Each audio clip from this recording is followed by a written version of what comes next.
Comic Book Savant, Binge at Your Leisure, TV Talk.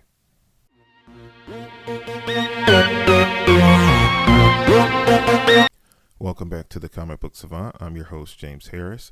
This episode of Binge at Your Leisure, TV Talk, we're going to be doing WandaVision episode 4. Far as the cast on this episode, we have our mainstays as Elizabeth Olsen, Paul Bettany, Catherine Hahn, Tiana Paris. Randall Park is introduced in this episode. He's reprising his role as Jimmy Woo. We have Kat Dennings reprising her role as Darcy Lewis, and we have the inclusion of Josh Stamberg as director Tyler Hayward in this episode.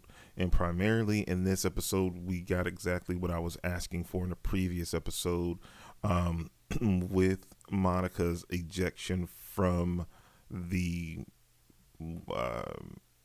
Westview back into the real world or our dimension. We wanted to see, or I wanted to see, the story from the other side to kind of catch us up and kind of bring things full circle. And that's exactly what we got in this episode, which the opening of the episode was amazing, where we saw that Monica actually, during the blip or the snap, she was one of the people that were taken. But then we see it from the moment, I guess, from the in-game perspective, when Hulk snapped his finger to reverse Thanos' snap and brought people back. She was one of the people that was brought back. And we've seen it from the second that she's reconstituted from the blip. And we get caught up. So it was cool seeing it from a different perspective. It was made more kind of comical in the parts that we saw in Spider-Man Far From Home.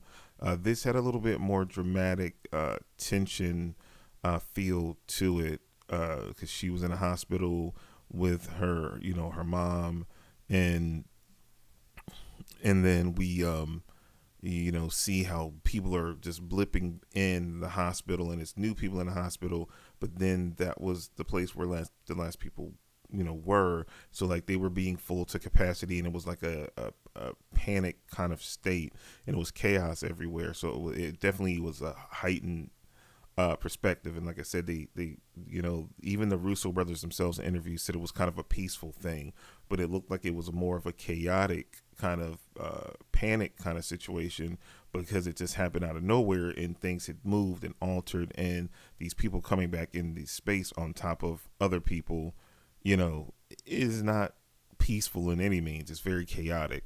So we got a glimpse of it from that perspective. And I think the thing that hit me the most in watching the episode, now when I watched this episode twice, because the first time I was watching it, I kept pausing it, and I was just so like blown away about different things that I was seeing. And I didn't know, we've been, a year or so, or probably be a year and a half out or so before we get the next full-on Marvel movie.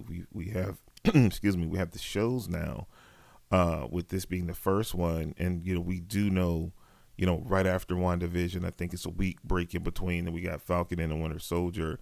Then I think it's a week break, and then between when that show ends, and then I think it leads right into Loki. So this year alone, we're gonna have so much Marvel content between the Disney Plus Marvel shows and the actual movies.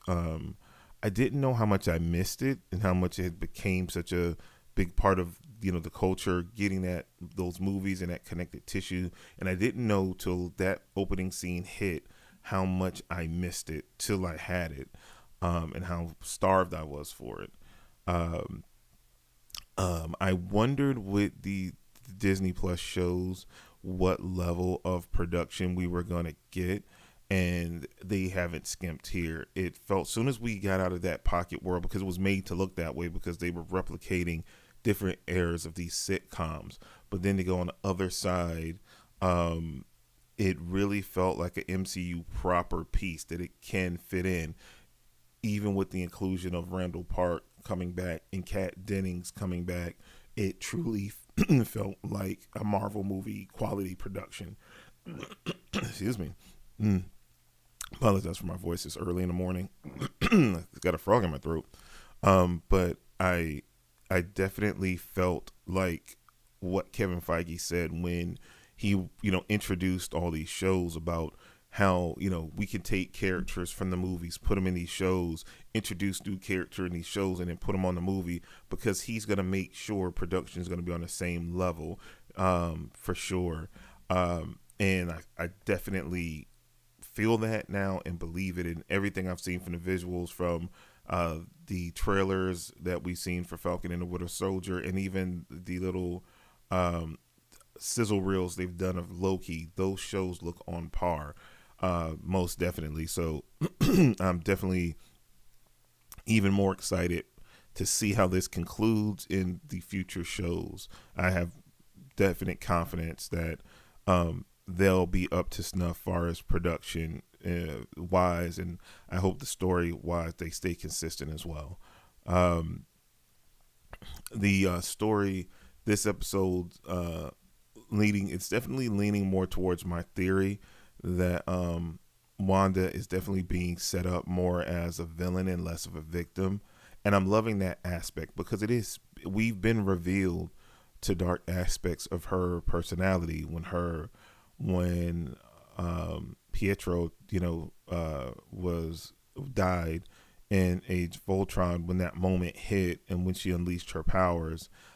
We've seen that she can harbor some darkness. We saw in the beginning of Age of Ultron, when, she first attacked the Avengers, she has a sinister tone to her. Excuse me. So I like that they're playing up on that. As much as she can be a hero, it's a thin line, and she can be just as dark on the flip side of that as well. So it's good that they're playing up on that, and again, it gives Elizabeth Olsen just shows off how much range she has as an actress. And I love her. I just love her in the role. I don't know what people, in the beginning didn't care for her, in the role, but I think she fits perfectly. Again, I just think she needed the material and she was more of the side character, but it really helps now if they're going to do this arc where, it goes into that she's going to be in the Doctor Strange, the Multiverse of Madness. We see this as, this ascension, to this villain, just not based on that she's an evil person per se. She's just so grief stricken, and I think we all personally can relate to some point when so much stuff happens. It's like, you want to get, if you get knocked down, you get right back up.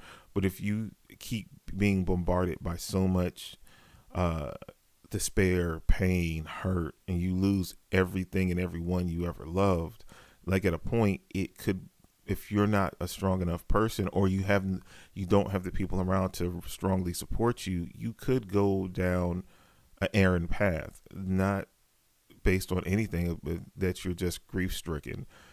Depression is a real thing that I feel like all people suffer through.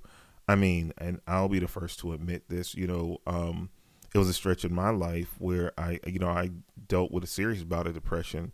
I lost my father some years ago, about 8 or 9 years ago now. I found his body, which is something, you never want to have happen to you. And I had to deal with all of that for my family. I have an older sibling. I had to deal with it. I lived in North Carolina at the time where, and I stayed close to my father purposely, me and my wife. And, so I happened to find him. I hadn't heard from him in a few days, and we talked every day. I had a key to his place. I went in and I found his body. And that was a hard thing to deal with. And I had to make all the arrangements, call my sister, call my mother, tell them, that he had passed. That was a hard thing to do. Plus, making all the arrangements, being, the youngest child of two. But at the time I was the closer one to my father. So it kind of fell on me. I didn't have a choice. I didn't have time to really properly grieve because things needed to be done. And I've always been a kind of person that I don't, I keep at the task at hand, regardless of how I personally feel. And I blinked and, before I knew it, after everything was said and done and we had his funeral, I went home and I didn't walk out of my door for like 6 months. like I blinked. I didn't realize it. Like I had totally shut my wife out, my family out, everyone out. So I can relate to grief and the toll that depression can take over your life, and how, luckily for her, luckily for my kids, and shortly thereafter, the birth of my grandson, my first grandson, that it snapped me out of it. But I didn't know that much time had passed. I literally had not stepped out of the threshold of my door of my apartment for 6 months, and I didn't even know I hadn't done it. I was lost. I don't even, like, that point in my life, I don't know where I was at mentally. I was in a dark place. So I can relate to, you lose your brother, you lose your, boyfriend, lover, whatever, back to back. And those were the two closest people to her that she lost in relatively short succession. The incident that happened and Lagos, where she killed the people. Like, it was so much trauma, and the hero stuff that happened in between. Like, that's a lot on anybody that can make somebody mentally fragile, and potentially, if swayed one way or the other, could go, bat, bat ass crazy. So, I get it. I would love to see her redemption arc on the other side, if they chose to go that way. But if it's based anything on the comics, she's gone, House of M, which I feel like they're taking notes from that and readapting it in this whole storyline. That Wanda always comes out on the other side, but she does some diabolical and evil kind of stuff in between. She's had history in the comics of doing that a few times now. So it's interesting seeing it play out in the show for sure. I feel like they needed this episode, and at the point they did. I don't think they could have just had another full, like, sitcom kind of episode. This was the perfect counter programming to balance it out, because for the people that are not fans of that sitcom format, we're holding on, but it could have been wearing thin. So they had to counter it with showing, something more tangible that's relating to the MCU, because this wasn't looking like it was, pertaining to the MCU in any way. So I feel like, if for the people that didn't like it, but now you can balance it out further, where you can have some of each going forward in the the next few episodes. But it's definitely good balance. So I feel like it's balancing everything out to keep all people invested in the story. So like I said, but my hopes and prayers were answered by us getting that flip side, seeing how Sword is involved, seeing how the different incidents, and he did it like perfectly. It's like, basically, we got a recap in one episode of everything that happened in the first 3 episodes, but on the opposite side of that force field. So it didn't leave too much. It answered so many questions, but then even opened up the door to other questions as well. Again, also, it was great seeing the previous characters, now Dr. Darcy Lewis and Jimmy Woo, and seeing how they've progressed and matured since we last saw them in their individual movies. And I think we haven't seen Darcy since Thor: The Dark World, I think, was the last time we saw her, and we haven't seen Jimmy since Ant-Man and the Wasp. So it was good seeing those characters. I don't know what that means down the road for them. If Jane Foster is coming back in Thor: Love and Thunder, will we see Darcy there? Will we see Jimmy Woo in Ant-Man and Wasp in the Quantum Realm, or whatever that movie's called. I can't remember the title of it. I don't know if they're going to show up in those movies, or will they pop up other places now, since we're seeing them in other places here. So it's curious. I hope, because I really like Darcy as this mature, smart, like, doctor. She's not the kind of spacey. She's definitely has grown, and definitely seems like an expert. So I hope she's used kind of like how what was it, Eric was in he saw Eric pop up in the Avenger movies. He wasn't just in Thor. Then he came back in Thor. So we saw him different places because of his expertise pop up in the MCU. And I hope Jimmy Woo, because maybe he gets folded in. He's still with the FBI. Maybe he gets folded in the Sword once working with them on this case. I definitely be curious to see. I hope we see more. I the Randall Park Jimmy Woo take has kind of grown on me through this episode. He seems super incompetent and like Ant-Man and the Wasp, but he definitely seems like you see that he's an FBI agent for a reason. He has some skill. He has some talent. So I want to see more of his character, and I feel like, again, it's an arc. Each time we see him, he's utilized better, and they strengthen his character even more. So with all that being said, I have to say my rating for this episode is a 10 out of 10. I just loved it so much. Like I said, I went back and had to watch it again. It was crazy how much they packed into a half an hour episode. This episode, acting for me, 10 out of 10. Casting, 10 out of 10. Direction, 10 out of 10. Special effects, 10 out of 10. Story, 10 out of 10. Overall rating is definitely must watch for me. I think to date, this has been my favorite episode of the 4 that we've gotten so far, and I'm stoked to see where it goes the rest of the way. It kind of sucks that you get a good episode like that. I'm chomping at the bit to see what happens next, and we gotta wait a whole week, but we don't have too much longer to wait to get the next episode. So I'm totally stoked to see where this story goes and to further see how the mystery unravels. But that's all I have for you guys for this episode. I hope you enjoy these weekly breakdowns. You probably are not getting them weekly, but I'm recording them weekly. But like I said, I'm catching up on content, so you'll be getting these relatively quickly. And I know some of you wait till the whole season's over and just binge it all at once. And I have a habit that I've done this so far with some of the Disney Plus shows. I've done it with The Mandalorian as well. I'll watch it weekly, and then I will go back and binge it afterwards, because especially if I enjoyed the season.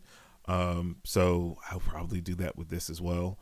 But again, all these will be out to you relatively quickly after.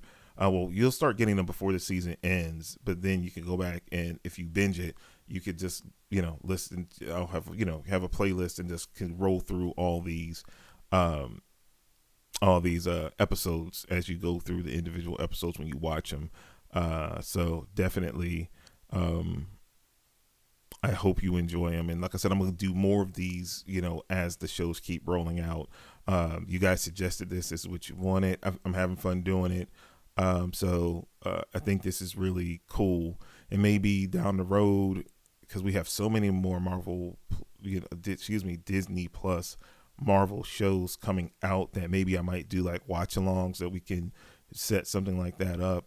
It just depends on how you guys like these episodes and what feedback you give me once they start dropping and you give me your feedback on it. So we have room to grow within the format of doing these Binge at Your Leisure TV talk episodes related to the Disney Plus Marvel shows. So just let me know and we'll keep tweaking from there. But that's all I have for you guys for this week. As always, check out the website, comicbooksavant.com. Follow me on social media at Comic Book Savant on Twitter, Instagram, and check out the Facebook page, Comic Book Savant, facebook.com/Comic Book Savant, all one word. Until next time, you guys stay safe, take care, and I will talk to you soon. Bye.